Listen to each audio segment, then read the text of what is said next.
नमस्कार दोस्तों, स्वागत है आपका आपके अपने चैनल हंग्री स्पिरिट्स में। हंग्री स्पिरिट्स देख रहे सारे दर्शकों का मैं अंजू शर्मा दिल से स्वागत करती हूं और माफी भी मांगती हूं। आज यहाँ पे बहुत बारिश है, बड़ी मुश्किल से मैनेज कर पाई हूँ कि यहाँ तक पहुंच के आपके लिए वीडियो बनाऊं।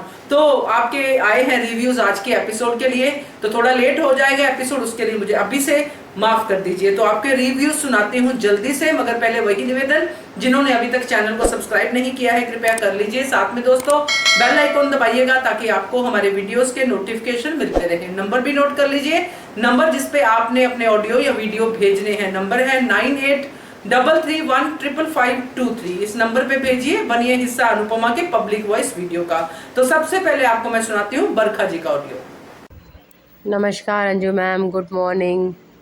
आपको मेरा ढेर सारा प्यार और सादा नमस्कार। मेरी सभी बहनों को, सखियों को, मेरे से छोटों को, बड़ों को भी मेरा ढेर सारा प्यार और सादा नमस्कार। थैंक यू ख्याति मैम, आपने मेरे को इतने प्यार से समझाया, मेरे को कहा।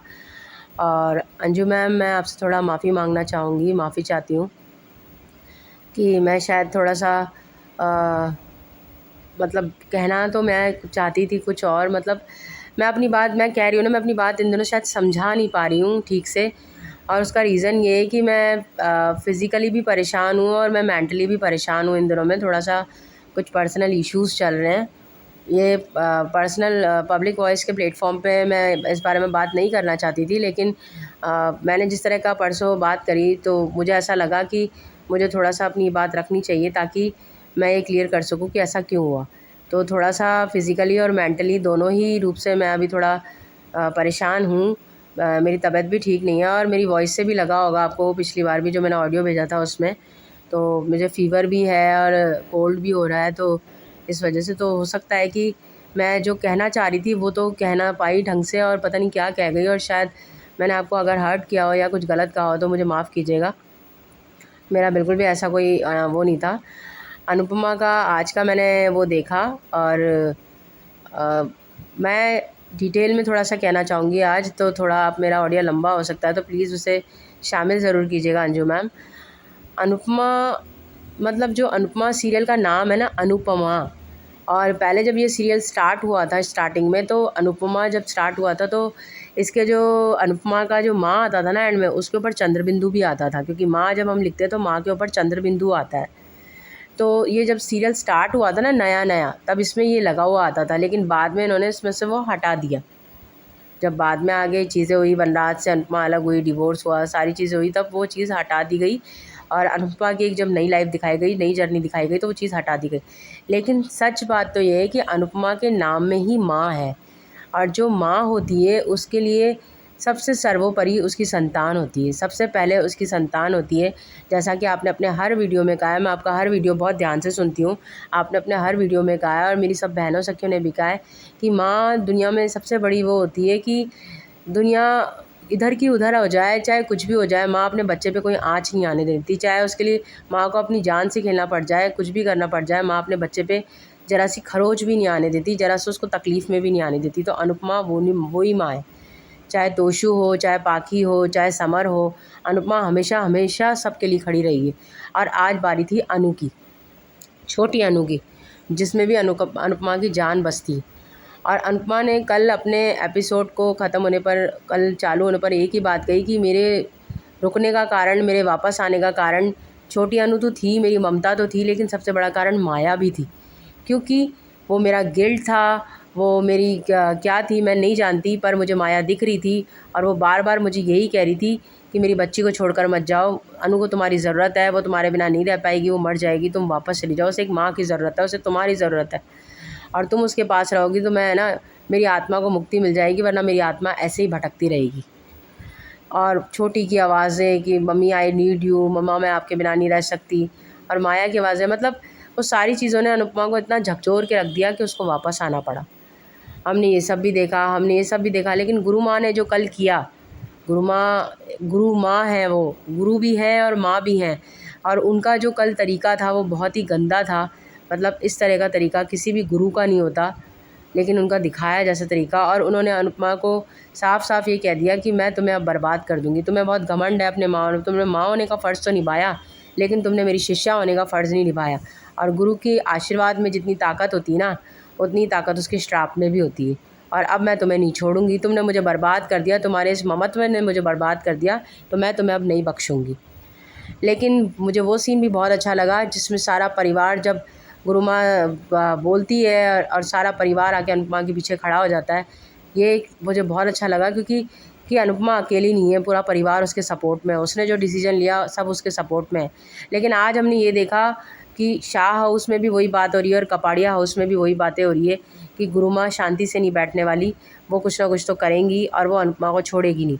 इधर वनराज भी परेशान है, बा भी परेशान है, सब लोग बात कर रहे हैं, लेकिन खासकर वनराज, बा और डिम्पी, ये 3 लोग ऐसे हैं जो सिर्फ अपने स्वार्थ के अलावा और कुछ नहीं देखते हैं। अंजू जी, ये इतने स्वार्थी हैं कि जब इनको अनुपमा की ज़रूरत होती है ना, तब तो ये अनुपमा करते हैं। और जब आज अनुपमा के साथ परेशानी हुई है, अनुपमा के साथ दिक्कत हुई है, तो ये सब लोग अपने बारे में सोच रहे हैं। ये सोच रहे हैं कि ना, गुरु माँ अनुपमा के साथ तो जो करेगी उसका खामियाजा हमको भी भुगतना पड़ेगा, उसका वो हमको भी भुगतना पड़ेगा। अभी भी वो लोग अनुपमा के बारे में नहीं सोच रहे, अपने बारे में सोच रहे। और डिम्पी से तो मुझे अब कहना नहीं चाहती हूँ मैं ऐसा, क्योंकि आप हमेशा समझाते हो और आप बिल्कुल सही समझाते हो, और मैं खुद भी इस बात को मानती हूँ कि इंसान को अपना पर्सनल, प्रोफेशनल और हर तरह की चीज़ अपनी अलग रखनी चाहिए। सीरियल है तो उसको सीरियल की दृष्टि से ही देखना चाहिए, इसको दिल पे नहीं लेना चाहिए और इसकी किसी बात को भी वो नहीं करना चाहिए। लेकिन डिम्पी जैसा कैरेक्टर, डिम्पी के बारे में भी आपने कल अपने वीडियो में बहुत कुछ बोला है, वनराज के बारे में भी आपने कल बहुत कुछ बोला है, और आपने बिल्कुल सही बोला है। और ये मैंने भी अपने ऑडियो में बहुत पहले डिम्पी के बारे में, वनराज के बारे में बहुत कुछ बोला था। डिम्पी के बारे में तो खासकर मैंने बहुत लंबा ऑडियो बनाया था एक बार, तो उसके बारे में बोला था कि ऐसी लड़की जिसके लिए अनुपमा ने इतना कुछ किया, ऐसी लड़की जिसके लिए अनुज ने अपनी बेटी की तरह उसका मतलब उसकी शादी करी, उसको अपनी बेटी की तरह विदा किया, उसके लिए इतना कुछ किया, और वो लड़की आज ये कह रही है कि माँ भी झूठ बोलती है। कल वो ये कह रही है और आज वो ये कह रही है कि है ना, क्या नाम से है ना, माँ ने जो किया है उसकी सज़ा तो हमको भुगतनी पड़ेगी, माँ ने गलत किया है। मतलब वो माँ को गलत ठहरा रही है, अनुपमा को गलत ठहरा रही है। वो अनुपमा का पॉइंट ऑफ व्यू नहीं समझ रही, वो अनुपमा को गलत ठहरा रही है। तो कैसी लड़की है। और आज हमने आने वाले कमिंग अप में भी देखा कि अखबार में न्यूज़ छपी है, और उस न्यूज़ में ये छपा है कि अनुपमा की बहू ने ये गवाही दी है कि अनुपमा ने कॉन्ट्रैक्ट तोड़ा है, और कॉन्ट्रैक्ट तोड़ने की वजह से मालती देवी ने गिरा, और कहता है ये गवाही है ना अनुपमा की बहू ने दी है। और सारा घर हैरान है पढ़ के, वनराज सब हैरान है, और वो आके बोल रही है कि ना, मैंने कोई गलत नहीं कहा है, मैंने बिल्कुल सही कहा है।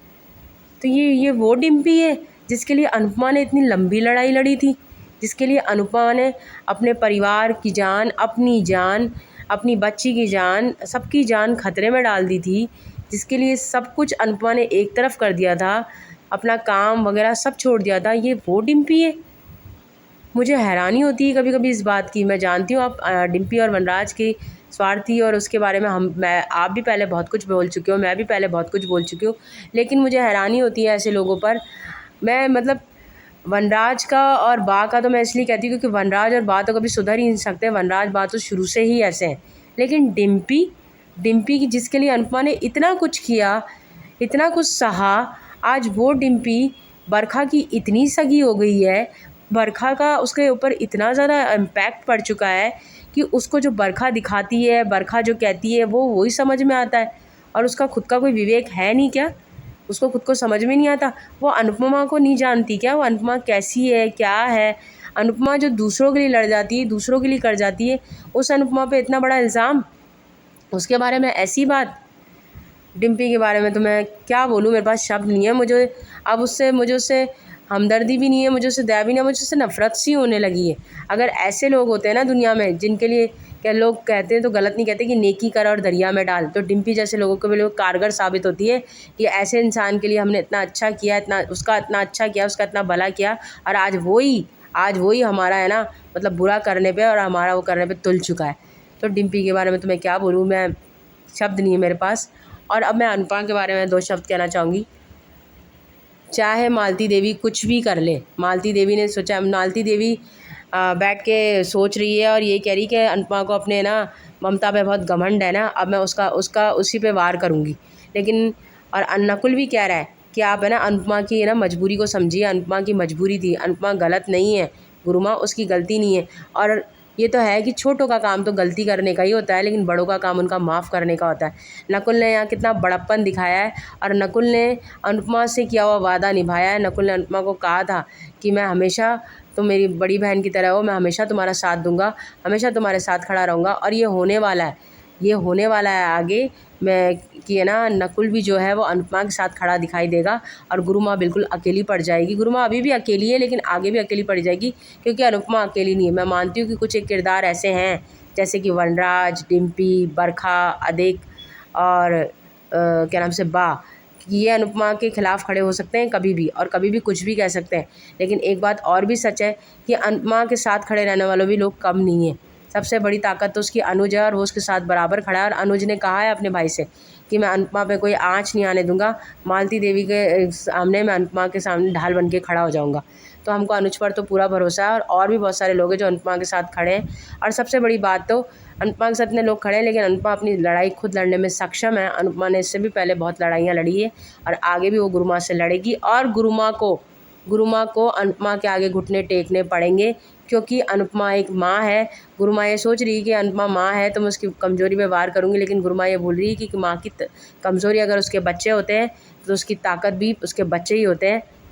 अनुपमा की ताकत भी अनुपमा के बच्चे ही हैं, और अनुपमा के बच्चों पे अगर कोई आँच आई तो अनुपमा को दुर्गा रूप धारण करने में, चंडी रूप धारण करने में देर नहीं लगेगा।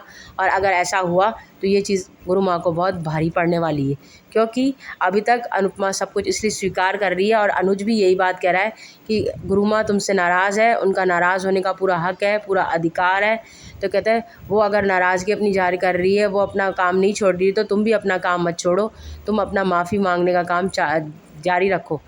गुरु और शिष्या की जब तक वो चल रही है ना, तब तक अनुपमा झुकी रहेगी। लेकिन जैसे ही गुरुमा अनुपमा के बच्चों पे वार करेगी या अनुपमा किसी भी कमज़ोरी पे वार करेगी बच्चों की, तो है ना, अनुपमा चुपचाप शांत नहीं बैठेगी, वो खड़ी हो जाएगी अपने बच्चों के लिए, अपने परिवार के लिए। क्योंकि अनुपमा अपने बच्चों और अपने परिवार के लिए किसी हद तक भी जा सकती है, मैं बहुत अच्छे से जानती हूँ। इसीलिए ये लड़ाई बहुत अच्छी इंटरेस्टिंग होने वाली है सीरियल के अकॉर्डिंग। लेकिन बहुत कुछ इसमें हमको ऊपर नीचे भी देखने को मिलेगा, उतार चढ़ाव देखने को भी मिलेंगे। और जैसा कि मैंने पहले भी कहा था कि इस लड़ाई में बहती गंगा में बहुत सारे लोग अपने हाथ धोएंगे, बहुत सारे लोग अपने वो पूरे करने की टारगेट पूरे करने की कोशिश करेंगे। और जिसमें पहला तो डिम्पी ने कर ही दिया आगाज़ कि अपनी माँ के ख़िलाफ़, अनुपमा के ख़िलाफ़ है ना, डिम्पी ने ही है ना सबसे पहले गवाही दे दी कि सारी गलती है ना अनुपमा की है, क्योंकि उन्होंने कॉन्ट्रैक्ट जो साइन किया था वो तोड़ दिया। तो ये लोग कहीं भी चूकेंगे नहीं, चाहे वो बरखा हो डिम्पी हो, ये लोग चूकेंगे नहीं इस चीज़ में भी कोई वो करने से। लेकिन अच्छा है ये जो कर रहे हैं, बहुत बढ़िया कर रहे हैं। क्यों? क्योंकि इससे इनकी पिक्चर भी क्लियर हो जाएगी बहुत अच्छे से अनुज अनुपमा के सामने, सबके सामने। तो इनकी भी उल्टी गिनती जल्दी शुरू होने वाली है।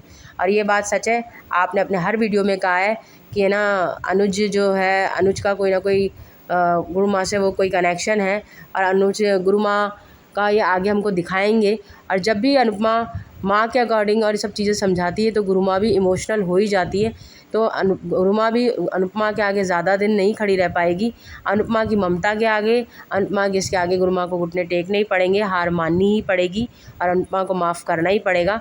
और ये सब हमको बहुत जल्दी देखने को मिलेगा। और ये भी रिवील होने वाला है कि गुरुमा का आखिर इनसे रिश्ता क्या है। और मैंने ये भी कहीं सुना था यूट्यूब के किसी उसमें कि गुरुमा को ये तो पता है कि गुरुमा का एक बच्चा था और गुरुमा ने उसे छोड़ा है अनाथ आश्रम में, ऐसी कहानी मैंने सुनी है इस पर। लेकिन गुरुमा ये नहीं जानती कि वो कोई और नहीं अनुज है। तो ये चीज़ भी गुरुमा के सामने, गुरुमा को भी नहीं पता, और ये चीज़ भी रिवील होगी। अब ये कैसे होगी हम आगे सब देखेंगे। तो आज के ऑडियो में मैं यही कहना चाहती थी कि अनुपमा को अब हम एक बहुत स्ट्रॉन्ग माँ के रूप में देखने वाले हैं। हम ये भी देखने वाले हैं कि वो एक शिष्या का भी रोल प्ले करती हुई हमें नज़र आएगी, गुरुमा का आदर सम्मान सब करती हुई नज़र आएगी, उनकी सज़ा के लिए भी रेडी नज़र आएगी। लेकिन गुरुमा जब उसके बच्चों पे या उनके उस पर वार करेगी तो वो चंडी और दुर्गा रूप धारण करती हुई भी हमें नज़र आएगी। और गुरुमा को अनुपमा के आगे घुटने टेकने ही पड़ेंगे, माफ़ी मांगनी ही पड़ेगी और अनुपमा को भी माफ़ करना ही पड़ेगा। ये सब हमको देखने मिलने वाला है बहुत जल्दी। आज के लिए मैं इतना ही कहना चाहती थी। मेरा ऑडियो थोड़ा लंबा हो चुका है, मुझे पता है इस बात का, पर प्लीज़ अंजू जी आज मेरा ऑडियो ज़रूर शामिल कीजिएगा पूरा। और मैं आपसे और अपनी सभी बहनों से यही रिक्वेस्ट करना चाहूँगी, अगर मैं कुछ कभी गलत कह दूँ या कभी कोई वो कह दूँ तो मुझे प्लीज़ करेक्ट करें, मुझे बताएं। और अंजू जी मुझे ज़रूर बताएं कि आज का ऑडियो आपको कैसा लगा, आप मेरे ऑडियो से कितना सहमत हैं, मैंने जो कहा वो ठीक कहा कि नहीं कहा, और अगर मैंने कुछ गलत कह दिया तो मुझे माफ़ कीजिएगा। ठीक है। Thank you so much Anju ji, thank you so much. Thank you so much Barkha ji. और मैं आपके लिए फिक्रमंद हूं कि आपकी तबीयत खराब है, और मुझे बिल्कुल बुरा नहीं लगा, और आपको सॉरी फील करने की जरूरत नहीं है। यही तो फैमिली है, यही तो प्लेटफॉर्म है जहाँ पे हम सब लोग बातें कर सकते हैं। नहीं समझ में आएगा दोबारा पूछ लेंगे, क्योंकि होता है कभी कभी हम कुछ कहना चाहते हैं मगर वो नहीं शब्द मिल पाते हैं। तो मैं उस चीज को बिल्कुल अंडरस्टैंड करती हूँ। बस आप अपनी सेहत का ध्यान रखिए, और हो सकता है तो अनुपमा देखिए, अगर वो भी सेहत पे इफेक्ट करता है तो कोई कॉमेडी सीरियल देखिए। मैं तो यही सजेशन करूंगी।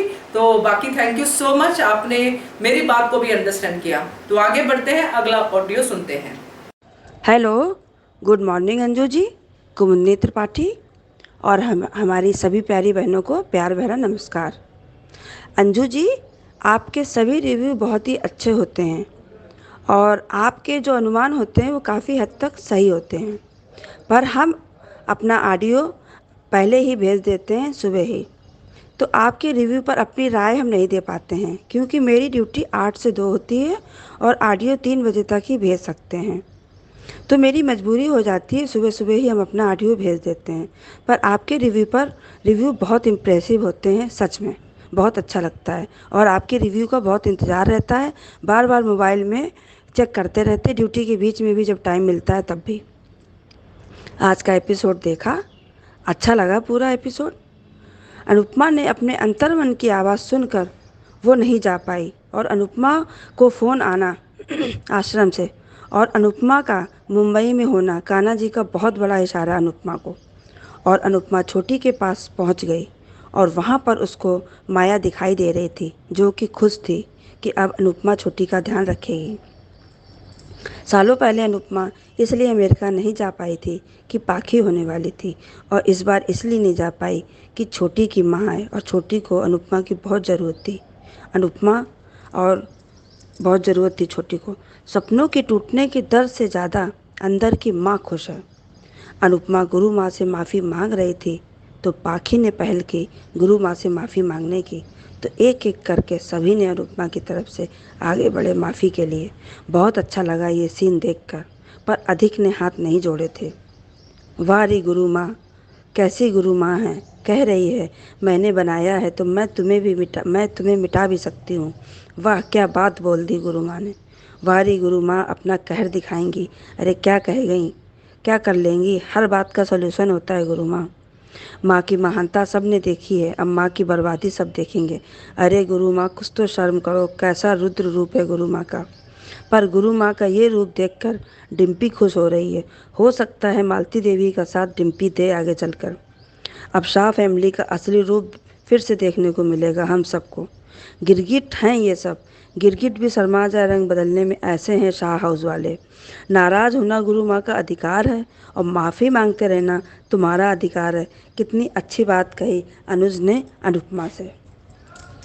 किंजल ने सही कहा, जो गुरु माँ श्राप दे वो गुरु कैसा। डिम्पल देखो गुरु माँ की तरफ से बोल रही है।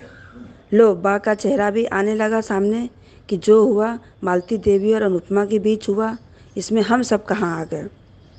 अंकुश ने सही कहा, मालती देवी हो सकता है लीगल केस कर दें अनुज से। तो अनुज की बात अच्छी लगी कि मैं अनुपमा की ढाल बनूंगा। अनुज ने सही पकड़ा है कि मालती देवी माफ़ करने वालों में से नहीं है। वो वार जरूर करेंगी, पर कैसे वो देखना है।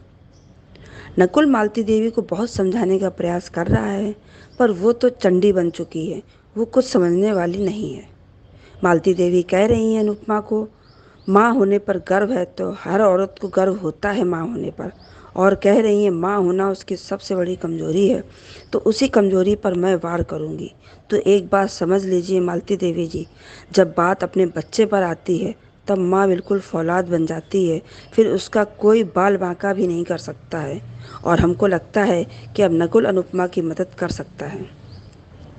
अनुपमा देखो गुरु माँ के लिए सुकून मांग रही है और गुरु माँ कह रही है कि मैं बर्बाद कर दूंगी।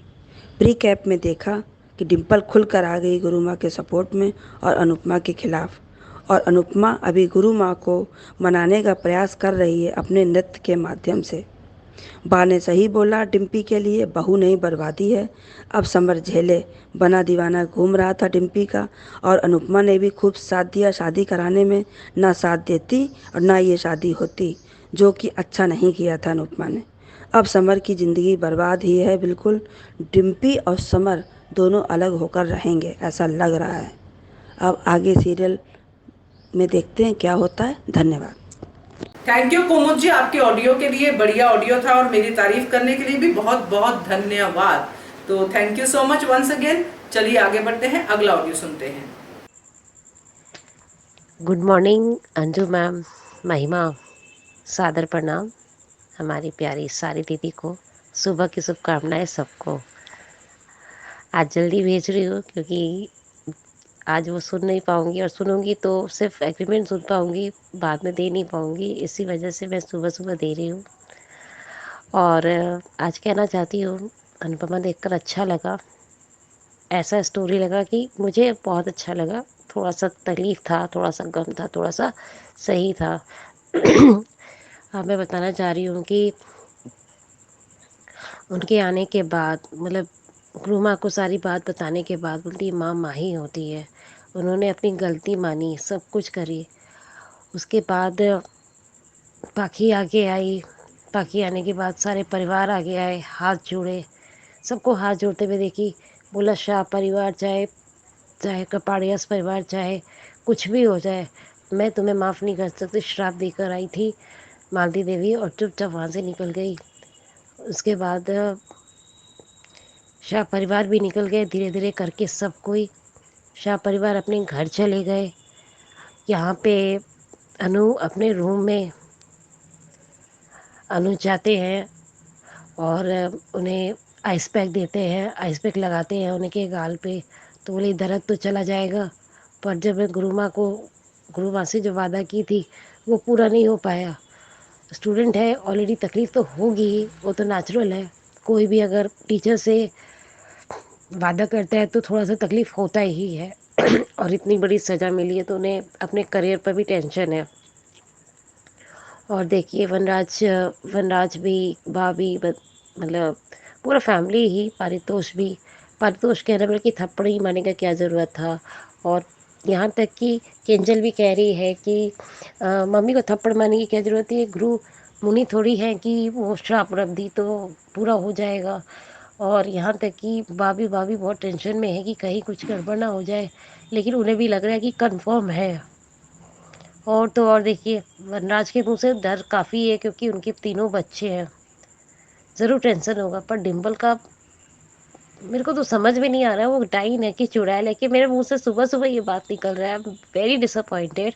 जाके पेपर में डिस्क्राइब कर दी कि कॉन्ट्रैक्ट कैंसिल हो गया, ये हो गया, क्या मतलब निकलता है? तुम्हें डांस अकेडमी मिल गया ना, तुम अपना डांस कराओ ना, तुम सिखाओ ना, तुमको क्या दिक्कत है? तुम अपनी सास के पीछे पड़ गई जो इतनी अच्छी है, इतना तुम्हारा हेल्प करी। तुम तो एहसान फरमोश से भी तुम आगे निकल गई। माया सुधर गई, काव्या सुधर गई, मन यहाँ तक कि राखी दवे सुधर गई। राखी दवे को पता चल गया कि मेरी प्यारी सी किंजल अपनी इतनी अच्छी है कि अपनी अपनी मतलब अच्छा लगा। तीनों तीनों विलेने सुधर गए। यहाँ तक कि अंकुश भाई भी पीछे पड़े थे, अंकुश भाई सुधर गए। पाखी, परितोष, इन लोग भी अपने माँ के बारे में क्या क्या नहीं बोलते थे, इन लोग भी सुधर गए। डिम्पल तुम कैसी लड़की हो और कैसा बिहेव करती हो? वो तुम्हारी सास है और सास के पहले तुम्हारी माँ बनी थी। वो जब तुम्हारा हेरेस्टेड हुआ था, तो मोलेस्टेशन हुआ था, तो वो हेल्प करी थी। ये क्या तरीका दिखा रहे हैं makers, wow, hats off you. अरे मुझे गुस्सा करके क्या फ़ायदा, मैं क्यों गुस्सा करूँ? I will enjoy serial. And एक बात और कहना चाहूँगी, अनुज और अंकुश जो कमरे में बैठ के बातें करते हैं कि अब क्या किया जाए, तो अनुज बोले कि जितना भी रुपया का मैटर होगा वो उसका भरपाई तो मैं कर ही दूंगा, वो तो कोई दिक्कत नहीं है। और एक बात कहना चाहूँगी, पर उसमें उन्होंने कहा, अंकुश बोला कि अगर लीगली कोई काम हो तो बोला लीगली में भी मैं साथ में ही खड़ा रहूँगा, अनु को अकेला नहीं छोड़ूंगा। और तो और बोला कि अनु ठीक है क्या? तो बोला कि भाई कैसे ठीक होगी, उनके ऊपर तो इतनी सारी मतलब बारातें आई हुई हैं, दुखों का पहाड़ आया हुआ है, तो क्या कर सकती है। माया का गिल्ट और स्पेशली क्रूमा को तकलीफ देने का, उन्हें उनका गिल्ट प्लस अपना भी एक बताए और एक ठो और भी बताए, वो भी तकलीफ। मतलब उनका एक सपना, क्या सपना टूटने का गिल्ट, माया का गिल्ट, छोटी को संभालने का गिल्ट, मतलब उनके ऊपर इतनी सारी गिल्ट, माया को बचाने का गिल्ट, सबका मतलब सब कुछ करते हुए फिर वो सुबह हो जाता है। तुलसी माँ के पास में खड़ा होकर वो जो अपना पाठ करती हैं, जो भजन करती हैं, वो उतना अच्छा भजन है, उनके कानों में गूंजना बहुत अच्छा लगा। बहुत दिन बाद ये सॉन्ग सुनने मिला उनके मुंह से, अच्छा लगा वो सुन के। और तो और सुबह भी एक दूसरे से बात करते हैं। अब एक्स्ट्रा एपिसोड में दिखाया जाएगा कि माया के आगे वो दिया जलाती है और उससे वादा करती है कि मैं तुम्हारी बेटी को नहीं छोड़ूंगी, संभालूंगी, ये तुमसे वादा करती हूँ। अच्छा लगा। और यहाँ तक की बात सही है, जब अपनी गलती होती है अपनी गलती होती है तो अपने को, जो अपनी ना गलती होते हुए भी उन्हें पता चलता है कि मेरी रूह कैसे कांप रही है। अब देखते हैं आगे का स्टोरी क्या होता है। अनुष्का पाड़िया हेल्प तो करेंगे ही, क्योंकि उसकी पत्नी है और उसकी बेटी के लिए वो प्रायोरिटी रख। अनुष्का पाड़िया, आप कहते थे ना कि आपकी बेटी को सबसे पहले प्रायोरिटी नहीं देती है अनुपमा, उसी को प्रायोरिटी दी, अपने सपनों को पीछे कर दी, अपने परिवार को पीछे कर दी, लेकिन आपकी बेटी को प्रायोरिटी दी।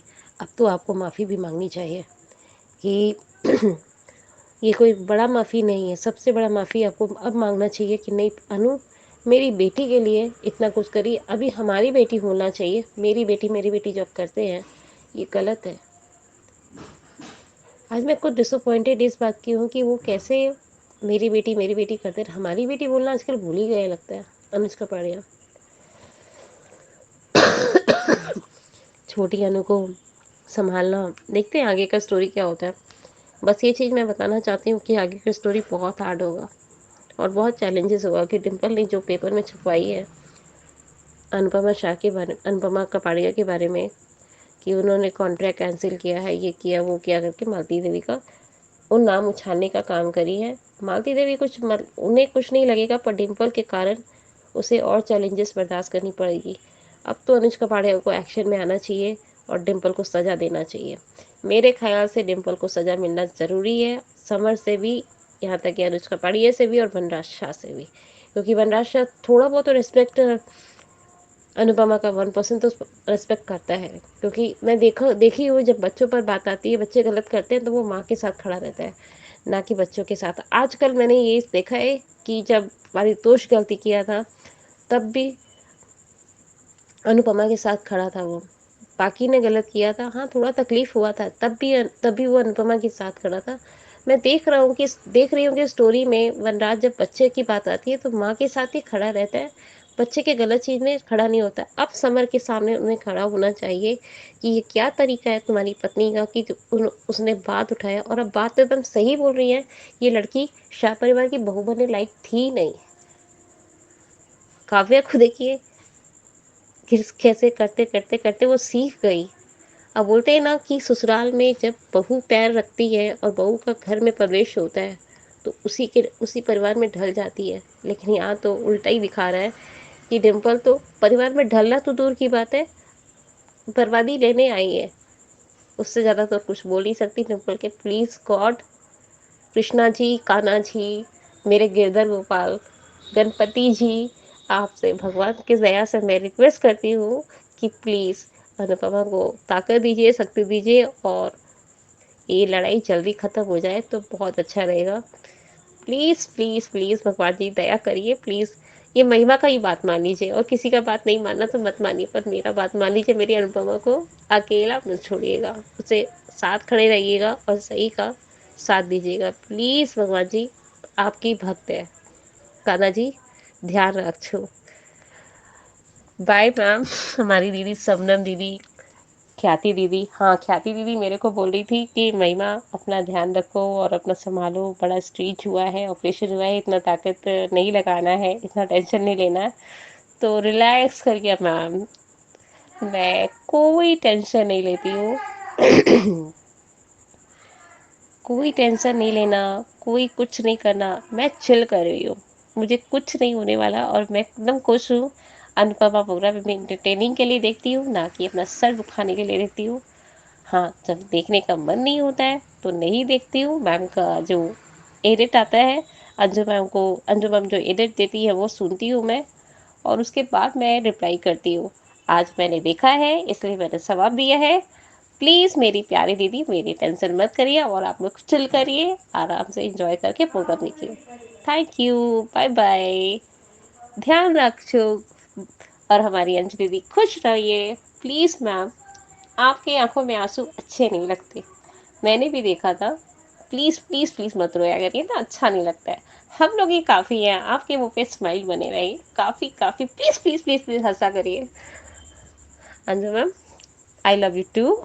ऑल प्यारी प्यारी दीदीज लोग, I love love love to you, all of you. Bye bye, good morning. Thank you Mahima, आपके ऑडियो के लिए। हमेशा की तरह प्यारा सा ऑडियो था। और आप भी अपनी सेहत का ध्यान रखिए, मैं सबको यही कह रही हूँ, क्योंकि मौसम ऐसा चल रहा है और सब जगह पे बाढ़ जैसी स्थिति बनी हुई है। तो अपना अपना प्लीज ध्यान रखिए। सब कुछ साथ में चलेगा, मगर सेहत सबसे पहले चलेगी, तब सब साथ में चलेगा। इस बात का सब लोग ध्यान रखिए। तो आज के लिए इतना ही है। तो आगे आपके ऑडियोज का इंतजार रहेगा। अनुपमा देखिए, पब्लिक वॉइस वीडियो में अपना ऑडियो भेजिए और नंबर नोट कीजिए, जो नंबर है 9833155523। इस पे भेजना है आपने अपना ऑडियो या फिर वीडियो। तो keep watching hungry spirits channel. Thank you so much. Subscribe to our channel by clicking the subscribe button. Click the bell button and enjoy the latest uploads from our channel.